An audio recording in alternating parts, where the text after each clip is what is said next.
Welcome to this week's Real Lawyers podcast. It's a real pleasure, and I guess I'm pretty excited after I just met my guest about 3 weeks ago online through an introduction from Professor Kevin Lee, a law professor back east. I'll have Davis explain that relationship and whatnot. But my guest is Davis Williams. He's a law student. And the reason that I wanted to have him on was, one, to learn more from him about what he's doing, but also I find him terribly inspiring based on what he's doing. And I think that many of you will find the same thing in this conversation. Davis, let's just start off, have that conversation going back to where we were on the phone. You're going to law school where? I go to North Carolina Central University, so I'm in Durham, thankfully, in the Research Triangle area. It's a great area. Love it. Home of a bunch of science and innovation down south. You don't cheer for Duke? I don't hate Duke, but We got that out of the way with Kevin Lee, Professor Kevin Lee earlier. What made you want to be a lawyer? Let's even go back that far.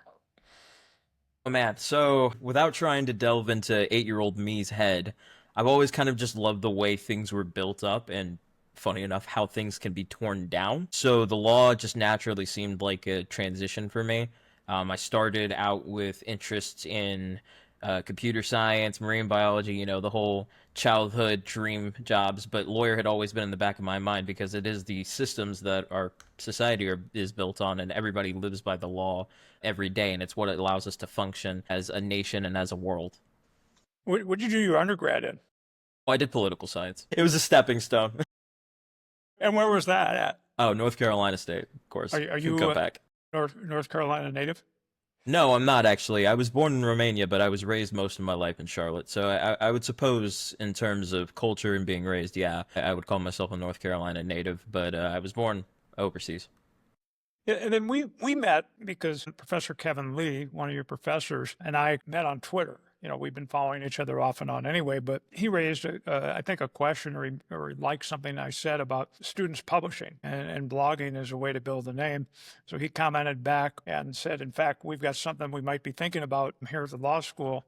And I said, would you ever like some help? We chatted, and then you entered the picture. What have you been working on at the law school that makes you probably a little bit different than your average law student? Because you're going in to be a 3L. What have you been working on in addition to just going to classes? The main thing we've been working on, especially in terms of the publishing area that Professor Lee was talking about, is I'm starting a club called the International Legal Practice Society. Admittedly, it is a little bit tangled up in some administrative blockage here every now and then, but that's okay. But the main goal of it is to effectively explore legal horizons that most law students don't naturally get to see in their day-to-day schedules of going to class and then going back, doing case studies, doing case law, and their readings and whatever homework they have. It's meant to be a way to explore the legal field because it stretches far and wide. It goes to places that people would never think or even dream of sometimes, but there is a door there, and I think it's a shame that it's not often exposed, and the real way to expose people to those fields is through research, it's through academia, it's through writing, and publishing is one of the easiest ways to be able to write about your passion, maintaining that legal occupation, and while maintaining the skills that are needed to be a lawyer, because you obviously have to write. When you mention these doors that might be there, what caused you to start to look at these doors that maybe other people weren't seeing, or what did you see that other people didn't see? Funny enough, I'd actually say it's what I didn't see that caused me to start looking. When I had entered law school, my original goal was to go into intellectual property, specifically litigation. What I wanted to do was effectively arm small artists with the tools to be able to combat against poor training sets for generative AI tools. Back then, it was a really big deal. Even now, it's a big deal with companies like Google and OpenAI consistently lobbying in lawsuits claiming that their AI cannot function without fair use laws being amended. But the problem is I didn't really see the way. I mean, I see interest in fields that sound crazy, like esports law, or people who specialize in anime licensing and foreign films. And, we have people at the school that do that, but still it doesn't seem like there's a path to that. And when I became very interested in AI and emergent technologies, again, there were people there that were interested, and, sometimes there's even a class or two, but the paths don't really seem to be there. So I decided, I'm going to try to make my own door one way or another. And, if I can help make doors for other people, then I feel like as somebody who's recently, started to get his foot into the door, I feel like it's really my responsibility to pull others through with me. It's a great way to put it. Because as a practicing lawyer, I used to go around and tell my team that it's a privilege to get to care for people and to be in a profession that you care for people. And if we just and some days it's hard to remember when you're getting pounded on as a trial lawyer by the other side and trying to pound back. But I love the way you talk about not seeing the pathways, and then when you started to see the door, you felt an obligation to open those doors for other people. What doors did you start to see? I mean, you're talking about these ultra niche areas, and when you say there wasn't a pathway, what does that mean? What would be a pathway traditionally in law schools to law firms that you didn't see for these niches and the students that had an interest in them? So the doors I've started to see, I mean, right now I work a pretty excellent internship where I interact with artificial intelligence every day. I work for a software company at the moment. And honestly, without a lot of the resources that Professor Lee has provided to me, I don't think it would have been possible for me to even have applied for the job and been taken a serious glance at, let alone get it. But traditionally, what I would call a pathway are pre-existing structures. So whether that ranges from clubs to courses, also mentorship is another big one, in my opinion. It's these outside opportunities that don't force people to take, new heights, but it also allows them to. So for one, again, shout out to Professor Lee for this, but I got to participate in the first Central AI Symposium, where we went to the biotech building and we got to display research proposals and we got to listen to a whole multitude of interdisciplinary scholars get to present that research and their research proposals. I wouldn't have been able to do it if he didn't have a flyer outside of his door because I didn't know about it. And I didn't know it was open to law students. And I think to have a centralized club that students can really get their school spirit of and, with a lot of elbow grease and a lot of work, really make something that they're proud of while presenting these opportunities and giving them a foot in the door just through recognition alone is an immense honor that I have even the opportunity to create something like this, let alone if I actually succeed. So you find the doors, but you're knocking on them. Pretty much. That's the best way to put it. I'm knocking. And you may find yourself sitting inside on the couch waiting for that opportunity after you get in the door. I'm not going away. Absolutely. Type of thing. I'll just, even share that experience. I got my first job as a lawyer, literally just looking at law firms in a large directory that we had at Martindale Hubbell, picking out the lawyer that I wanted to go talk with in a smaller firm. And then I would just show up unannounced saying, I would like to meet with so-and-so. And they would ask me if I had an appointment. No. And then I would just say, I'll wait till whenever they have time to chat. And then I would come back about every 2 weeks. It took me a couple months, but I got offered the job. And I think it was more curious that they would say, this guy must be willing to do something if he's willing to do that. Like you said, saw that the pathway was not obvious. I was going to have to do something different. What did you do for the other students then when you saw that you figured out a way to do it? Now you're going to help them get through these doors. What did you start to do? Well, I think that's really what the ILPS is aiming to be, is that gate, let alone a door. And it's not meant to be locked or shut or gatekeeping people out, but it's meant to allow people who are willing to push on it to open and show them that big open field of doors.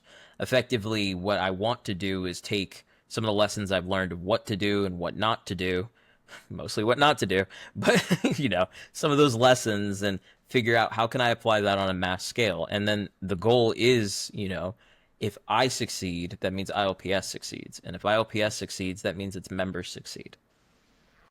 And ILCS, again, stands for what? ILPS, so International ILPS. Legal Practice Society. I interrupted you. Again, why don't you repeat that for the audience? Sorry. International Legal Practice Society, so ILPS. And when you say international, who are you trying to reach, or who are you helping this group of students get through that door? Who are they trying to reach? International versus national, etc. I think this is more for, I don't want to just say like international law, because that has its own society. Even at the school, there's a separate international law club for who to sue, how to sue, across nations. But this is more for those who are interested in tech law, those who are interested in corporate law, those who are interested in data privacy, interested in economics, business. A lot of these fields, whether we want to acknowledge it or not, whether we like it or not, are becoming global. Regardless if you're only a state bar practicing attorney, regardless if you're a federal attorney, or you just do contracts. I mean, I interact with different countries in this new job I just started almost every day, and I've only been here for less than a week, and I've interacted with countries like India. We have office in Kenya. Knowing both cultural and legal practices of those nations, of those economies, it's again, not only is it interesting and a privilege, but I think it's essential this day and age. I mean, especially with the internet and e-commerce and even digital personhood becoming these huge emerging topics. These technologies don't have borders, so we need to learn how to put ours down a little bit. When this association started, I mean, tell me about, I mean, it wasn't like you had a dream and you woke up and you said, okay, now I'm going to do this. Where did it start? I mean, did you mention it to another person? Did you think Funny of it enough, on it your own? started with a question. Is it? I was in Professor Lee's class. I had the AI and ethics course, and he asked me at one point if you could tear down legal education in general, all of it down, burn it to the ground, and build it up from the ground, where would you start? And this question had me thinking, we need more structures. We need to think more about globalism rather than just the state bar all the time, because most times, getting past that bar, you need to think about the state bar. But when you're really thinking about careers and making a person's livelihood, a lot of times they're going to be interacting way more outside of those bounds. So it kind of started with that, and it was like a snowball going down a really big hill, and it kept just compiling and compiling as it went. Did you start to talk to Professor Lee about it right away, or what was the next thing that happened? Pretty much. Yeah, I think it was almost immediate. I had basically come into his office and I was like, I want to do a thing. And he was like, listen, I'm looking for somebody who wants to do this thing. And I have this idea. And I told him, well, what's your idea? And he basically pitched it to me almost. And I said, this is excellent, but let's do X, Y, and Z as well. And he was like, yeah, let's do it. I mean, we went from international corporate practice to, hey, I want to do something on space law. So, and Professor Lee was like, I know somebody who can make this really easy. So, I mean, we're planning events with the Japan America Society of North Carolina. I had the privilege of going to one of their meetings in which they were presenting biotechnology investments from Japan. We're doing stuff about space law, which is something that just seems so far-fetched to me, but so awesome at the same time. I'm going into data privacy, AI, and I'm applying to these different opportunities I didn't even know existed, like the Vista Institute. I applied to a place in the EU that's doing open call for papers. I'm writing a paper with Professor Lee. It's just there's so much of a wealth of knowledge and experience out there, and people who are looking to share. But when you don't see it in front of you, you don't get access. And that's really what ILPS is about, is to take those experiences and present them to the students and be like, listen, I don't know if you want to do this, but if you do, here it is. Yeah, I mean, it's amazing what one professor, vision or something where you get to ask a question or talk to them, the difference it can make in your life. I mean, I didn't expect to go work in a large law firm. I never intended to. But I also didn't care what my grades were in law school, so I took 18 to 21 credits all the time. Because you used to be able to take up to 21 for free. They don't do that anymore. All of a sudden I'm asking this professor, I said, you mentioned something about an internship. What is that? And he goes, well, that's where they send, we have an internship program where people go over and go to school in Salzburg, Austria for 6 or 8 weeks, and then they work in Europe for anywhere from 6 months to a year. And I'm asking where, and he's telling me all these large cities and large firms. I said, do you have anything small? And I'm just sharing this example for law students should try anything. And he comes back and said, excuse me, I wrote a letter, there was no email then, to a small firm on the west coast of Ireland. And yes, they would offer you an internship and employment afterwards. So my first job as a lawyer was in a solicitor's office doing trial work with barristers with the Whigs in a small town in County Clare, Ireland. Those doors open up through professors, but only because you reached out. Absolutely. And maybe I did the same. When this association started, I mean, how is it taken off at the school? How is it being received? That's one of the things that's actually, unfortunately, a bit of a pain point. Again, we're still in administrative hurdles right now. We're not really official, but I have a lot of people who are really excited to join. The students seem to be, well, Some of the students seem to be receiving it rather well. They seem excited at the opportunity of like being able to really do something and put your name on it. To be able to put something out there, say that this mattered, and my signature is at the bottom, rather than, and I'm not digging at anybody because this is actually equally as important as the work I'm doing. But rather than just movie night or rather than just paying to get a specialized cord in graduation, I think recreation is more than important, especially for law school students, because we are stressed out. But at the same time, sometimes taking something, going through the arduous task of doing it all, seeing that it makes an impact and having your name at the bottom, and hearing somebody that you know is important cite your work is more gratifying than, taking the night off and eating some good popcorn. So even though we don't have a formal organization or institution at the school, you're circling around with other students semi-doing this, and it's pretty popular and growing, I assume, as fast as other organizations that are they're structured and anointed to exist on campus. I mean, It's getting there. We have about, I want to say, 12 members, which is pretty good considering we just started floating the idea in the middle of the summer where nobody responds to their text messages. So yeah, pretty much. And we've got a couple of other organizations, some bigger organizations such as the Hispanic Lawyers Association, who are more than willing to do some collaborative efforts with us because I believe their president's actually a member of our club. So we have some pretty good collaborations we'd love to get going with some of the more ethnic focused organizations, so we can really bring in some culture and we can bring in some lawyers and we can all sit down, have a good talk and hopefully eat some really good food. But yeah, I think that's where the popularity is coming through. We have to have our big flashy event eventually to get the 1Ls all excited, but after that I really hope that our importance comes through the work that we do rather than just like the symbols. Let's talk about something else that brought Kevin to introduce yourself to me and my team, and that's publishing. I mean, what turned you on about the idea that you were going to get to talk to LexBlog, and you seemed pretty excited that day? What is there that we can help you with, on that publishing side, and why, would a law student be thinking about, maybe I should publish on the things that I care about while I'm in law school? What's that all about in your mind? Well, I want to say one part pragmatism and the other part simple nostalgia. I had started a blog when I want to say 10ish or 9. It was actually a fairly popular blog on Blogspot at the time. I blogged about, I think, vampires at one point. It was really niche. It was so funny. But yeah, it got thousands of views. You can imagine little me thinking he was going to be a celebrity overnight. From the law school angle of it, because when it comes to blogs and it comes to publishing, sometimes it's not necessarily, I don't want to say it's formal in the sense that, it's not as important, but it's less rigid in structure in what you can do. So say for a criminal law class, there's only a certain amount of topics I could ever write about, or even legal research and writing. I have to write whatever is the topic of the memo. It's closed universe. Right now with Professor Lee, I'm writing a paper about Star Wars, Ghost in the Shell, and legal digital personhoods. I never thought I could say that sentence in my life, but it's one of the most fun experiences I've ever had. And so what you're looking to do is to get those things that you're passionate about or you care about or you find interesting, get them out where people are seeing more, but give other students the chance to do the same thing.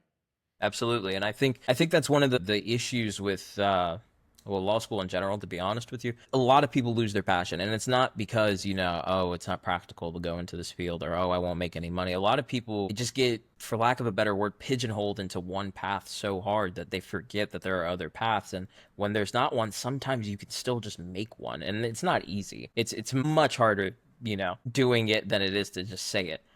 But it's still an option, and at least if you try, you can try to see your name out there on something that you just wrote about, maybe your favorite painting and the history behind that and the law that came behind the history of art. Because again, law governs all parts of our lives, whether it's movies, video games, whatever people enjoy, it governs all of it, and there's something to write about. Now, what you said is something I don't even remember telling people about most recently, but people would say, oh, you went to law school, it must have been pretty exciting. And I used to say, well, the first year kind of was, where you were kind of scared of everything because you weren't sure you could make it. So it kept you on your toes. The second year was the year you kind of lost your passion for why you came. and then you just fall lockstep into what everybody else is doing because you think that's what you're supposed to do. And it's very hard to do the things that other people aren't doing because you think you're doing something wrong. So you're really, that's a really great point you're raising for students. And so it might be a harder path to retain your passion than it is to let your passion go and just see where you may go. The dangerous thing today is it's going to be hard to just follow the common path and end up okay. So when you think of putting together, a program with law students publishing and inspiring law students not only on campus there, but at other places around the country, what do you think about? What would you do? Well, what I would do is first, I want to give people an avenue to really, again, explore their passions, as they said, figure out even if their passions don't seem remotely legally intertwined, there's always a connection. There's always something that ties back. Figure out where that stands. Let them write about it. Let them do it at somewhat of their own pace. Give them some grace about deadlines and Right. stuff like that, because we don't want it to seem like a class or an assignment, because that's what also turns people off, because they have more than enough on their plates right now. But we want to give something to people where they can make something, again, look at it, be proud of. And I think how you could do that on at least a school level with my school is, again, giving some measure of pride to the students. We have school pride, obviously. We have student pride, especially at Central. I want to say that one of the biggest things I'm proud of is the community that we fostered at that school. But sometimes, it takes a little bit more than people being nice to each other to really instill school pride. You have to have your name on something important sometimes. So that's one of the things I want to do for the individual rather than just the school, because sometimes it means a lot to see your name on the document and not just, student at XYZ school. Do you see this as something even more powerful to get through the door than if you were on the law review or other traditional law journals? I think it depends, but yeah, I honestly, I'm gonna just go out and say yes for now. Once we build it up, if it goes hopefully where it's planned, and even if it only makes it to halfway where I hope it goes, I think it would be far more powerful because you get to really see the personality of each student. I mean, to be honest with you, I don't really know 100% how I got this job that I interviewed for, but I want to think that it might be because I started nerding out about AI, and this company's working on an AI project. So had I not started doing that, had I not let my passion go, had I just sat there and been the standard, law school student who said, yeah, I've done research. Yeah, I had an internship in the past. Please hire me. Maybe it wouldn't have worked out as well, because now I'm getting shuffled around. Now they're asking me, hey, do you want to do this AI research project? Hey, do you want to do this for the AI? Do you want to do this? I'm starting to think that, nerding out sometimes really gets you through the door, because sometimes people need the nerd, or sometimes people just like the nerd. And if you get to nerd out about what you're passionate about, someone will find you and someone's going to have the same passion. Yeah, a person I have a lot of respect for, Guy Alvarez, just wrote about that within the last couple of days about what do you look for when you're looking for the people in business development at your law firm.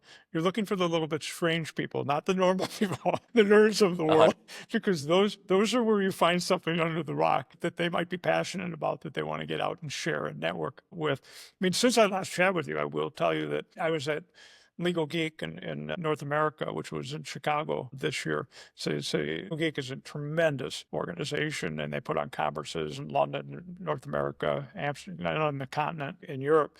And they bring together some of the most innovative people in the law, some of the lawyers in it, and some of the corporate people as well. But I'm sitting there, and the person gave up, and it kicked it off, and then introduced the first people on the stage. Well, it was two people from Baker McKenzie that I knew because they came up to me at Northwestern Law School in Chicago and said, I was told to talk to you. I'm a little bit embarrassed, but I think I want to blog on this really, niche tech issue, which I kind of like. Well, here was Alex Crowley, who was up on the stage. And there's no doubt in my mind that Alex Crowley got that job because people saw what he was doing, something different than other people. If he had written for the law review at Northwestern, or even just graduated at Northwestern, which is a high ranking law school, he would not have got that job. And today, 5 years after he graduated from law school, he was saying, I'm pretty much out on my own. In a small group at Baker McKenzie, we don't worry about, having to bill by the hour or that type of thing. I just joined this group that's doing some very things with AI. We're testing modeling to see how reliable it is. We're finding it's reliable. It was just very conversation, so relaxed. There aren't many grads of that recency that are so relaxed about their place in the world. So when I hear you say those things about being able to nerd out and maybe connect with somebody as a result of it, It's true. It does happen. How do you see what you might be doing with students there, connecting into the alumni and making it relevant for them as well? What do you see in that regard? Well, I actually have left open some club positions for alumni, so hopefully I'm hoping that we can grab a couple before I become one myself. But yeah, the whole goal again is to have this organization to be longstanding. To be frank, selfish as it sounds, I don't want to be done with it as soon as I graduate. I want to be able to continue to help nurture, even if, I'm not going to be the president or whatever big stamp next to my name. I want to be able to help nurture it. And I think when we rope in alumni, some people get into these weird positions. Some people get into these really cool jobs that are so niche. I had the honor of meeting one. Her name eludes me right now, but she works in the anime and video game industry, which is a super cool thing. And she teaches a class, and she comes in, she goes to all the tech summits, and it's such a cool, small, niche area that so many people would love to join. And, just being able to rope somebody into ILPS with that kind of connection and go, hey, if you'd like to support us, if you'd like to come talk at an event and see a bunch of students who are inspired by your work, that would be a huge honor and a privilege. And then for them to meet somebody who's equally as nerdy as them, who's equally as, got the same drive as them, and to go, hey, I heard this position just opened up and you seem to know a lot about this in your free time already. Can you rope some law into this? And, one recommendation sometimes is all it needs to get started. And imagine being able to say, would you mind if I send you a link to the publication I write on this? And all of a sudden this this lawyer is looking at something, as opposed to saying I have an interest in it. They're looking at your magazine, your publication, your journal. And what what law students need to remember, and what law professors need to remember, because I hear it from law professors and placement people, we don't want our students writing because they don't know anything yet. They're not authorities. And we're learning every day. And so we read things, we share what we read and what we thought about it, and that's how we learn. And why not learn out loud to demonstrate to other people that you do have an interest in that area and that you have an inquisitive mind? I'd rather hire somebody that is trying to stay up to speed and learn all the time and can demonstrate it than somebody that's not. So, it's cool what you're doing in that regard. If we were to get this rolling, which we talked loosely about, we could offer individual students their own blog publication, because I think it works better than if everybody jumps on one, because then there's no ownership of it. I mean, I can't believe you would have gone to other kids in the neighborhood and said, I think if we had 5 of us writing on this Blogspot blog, it would be better than me. Oh gosh, yeah, no, I would never have done that. I mean, this is mine alone. But I absolutely agree. I think one shared blog space for everybody where really it's about just reposting the articles, giving attribution, funneling a little bit more traffic, but allowing everybody to have their own individual space to write about the things that they care about is probably the most beneficial setup for law students. I mean, it may not be the easiest or necessarily even the most practical at times, but it would be the most beneficial in terms of spirit and, eventually career, hopefully. And then if we could not only set it up, or it would look nice for each individual student, and they'd have their legacy that they could continue to run with. We'd store it at the library, yeah, LexBlog Network and Community, where it's seen there. Maybe even carve out a section for your law school and the the association which you're putting together. How about we teach the students in some sessions about what to do, what not to do, different things that you can try, show them other law student blogs that have been successful, and maybe even invite, law students from other law schools to participate at the same time. So that, I mean, how would that help you guys? I think that's an exciting opportunity, and even if it, I think the classes absolutely would help us, but just inviting the other law school students, people could say, oh, maybe it won't help, maybe it won't help. I don't even necessarily care about those opinions. I think just having that honor, presenting that, showing them what our school is about, and showing them that, hey, this is like an entire, almost a movement, can be more beneficial than just saying this is my school's little specialty. Yeah, I mean, and these things are real, so we're not making it up. I mean, it goes back probably pre-pandemic times, as how we would divide the world. But I was at the ABA Tech Show in Chicago, and somebody just ran up. It's Kevin, and he's shaking me, and he goes, "I just got to thank you so much for what you did, man." I'm saying, "Okay, what did I do for you?"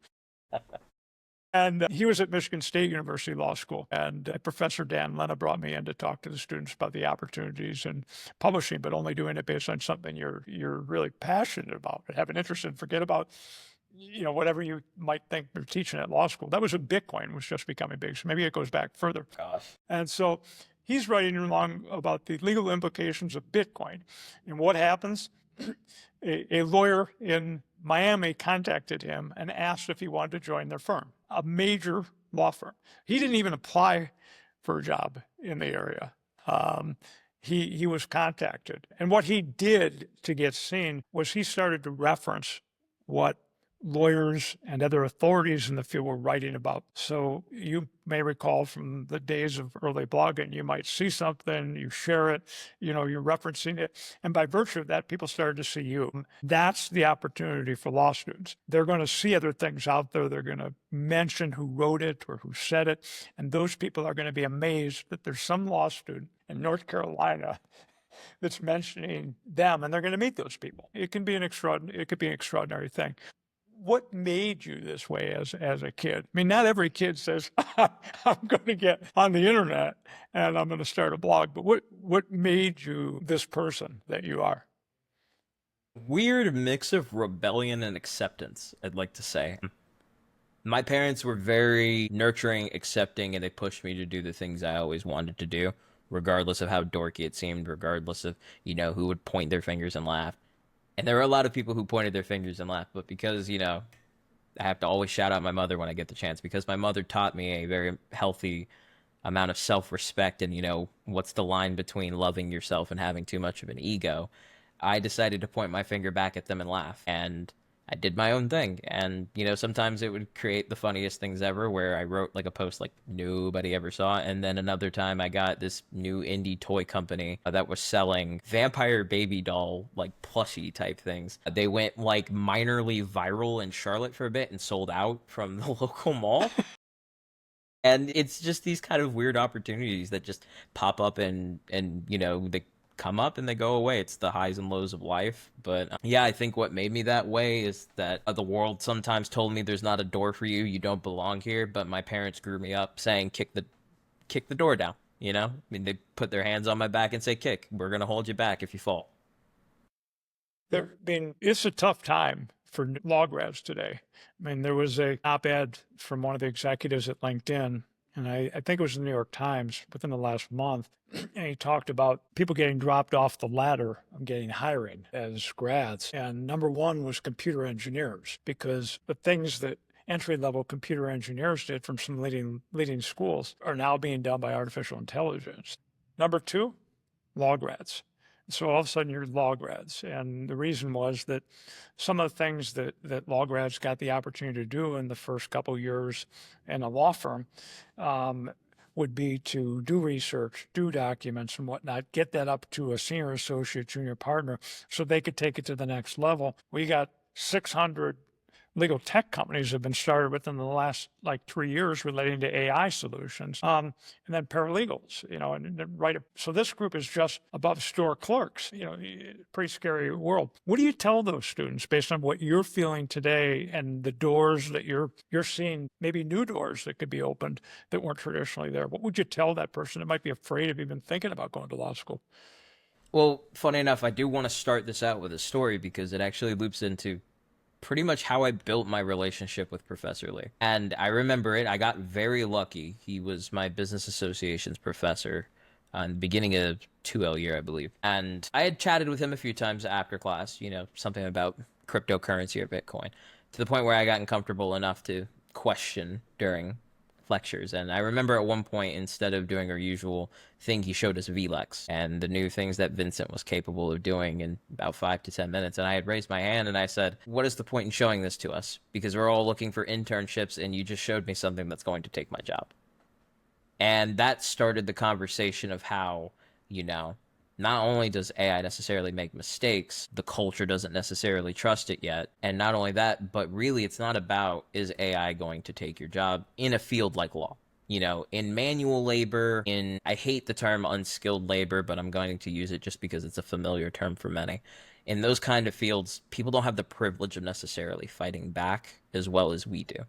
because law is not just what's written on the book. It's also the story you can tell. It's also who you can convince is one way. It's the philosophy, it's the history, it's the economics, it's the business sense. It's a billion different things that is not just what's written on that book.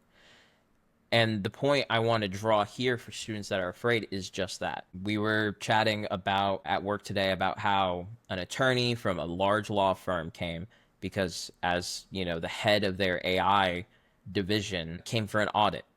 If you had said that to somebody about 15 years ago, I'm the head of AI at, any AmLaw 100 firm here to do an audit on your artificial intelligence, somebody would look at you and said, which science fiction book did you like forget to stop reading before you came to work? Because that's not real. I mean, we've had AI since I want to say the 90s, maybe even further back, the rudimentary forms. Nobody believed that it was going to take over these days. I mean, you're seeing studies left and right from Chat GPT can allegedly rot your brain according to MIT, but it's actually a lot more complicated than that.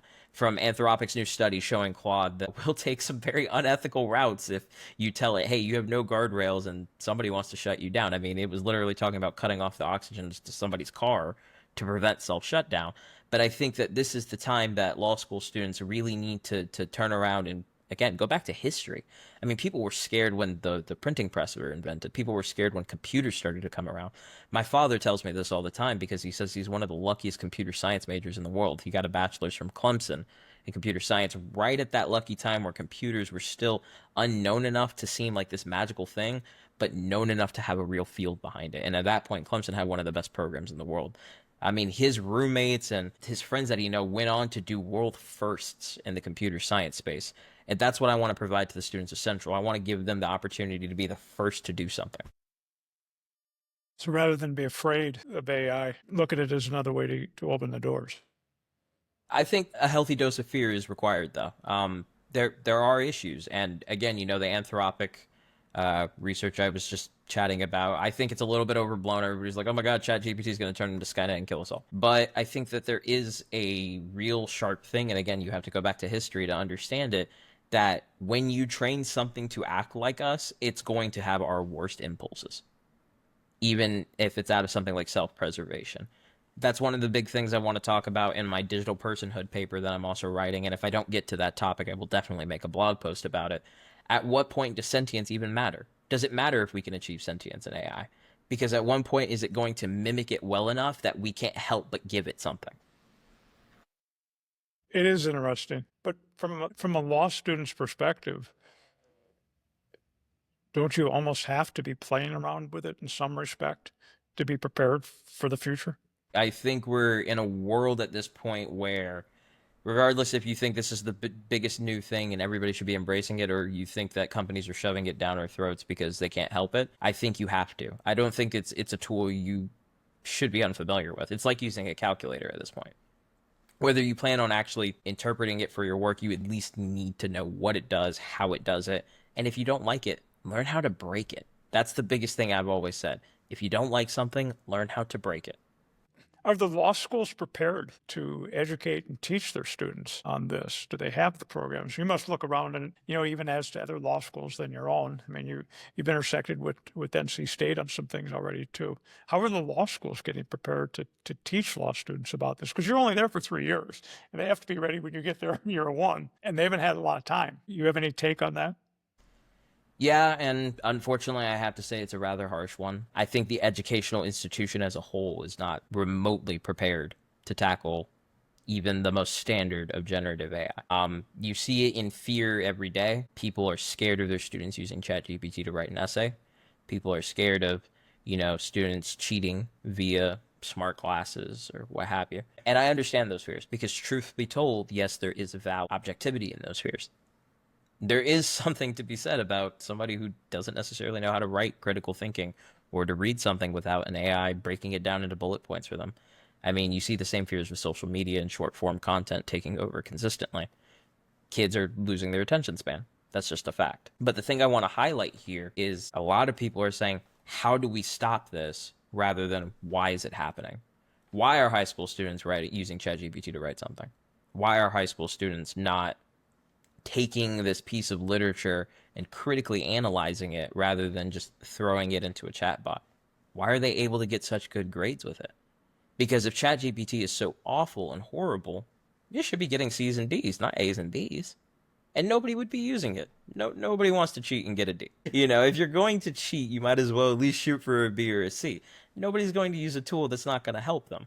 So my question is what is the assignment actually challenging here? Is it challenging something of what it means to be human? Are you punishing somebody for not having the same take as you? Because unfortunately, I've had that happen to me through public education where I'll write something a professor didn't like, regardless of how valid, well, I should say teacher because it was usually K through 12. But regardless of whether my point was valid or not, they would dock points. At one point in high school, I wrote about why a parliamentary system was better than our congressional system. And a professor really didn't like it, even though I made some major points. And honestly, to be honest with you, had he read the whole thing, he would have noticed that I actually said that given America's unique history and culture, congressional made more sense for us. But I guess he didn't because he didn't like my take. So my question is how are we going to change our assignments to tackle what it means to be human, not just do you know what happened in 1775? Well, I really appreciate chatting with you, and I look forward to working with you and maybe not pulling just law students in from your school, but other law students around the country as we further define, with your help. I need your help. What a law student blog program could be. At LexBlog, where we're supporting and empowering you. Really, it's about empowering you guys for what you're capable of doing. So I really appreciate you being on with me today. And I'm absolutely honored to be a part of the podcast. I really mean it, and giving me the platform to voice these concerns, no matter sometimes how jarring they can be. I know I have some really hot takes out there, but I think it's important to have those hot takes come out because, again, like you said with the blog, even if it's something somebody disagrees with, having somebody read something that you wrote and come up to you and be like, dude, your paper's awesome, or oh my gosh, that was awful, let's talk about it. It's a great honor, and I hope to be able to expand the access. And everybody should know that I did not know that you wrote a blog as a nerd kid. That's a good hidden secret I keep. And that's what drove you to start to institute what could be a national law student blog program. Thanks so very much, Davis. I appreciate it. Thank you. Thank you for having me.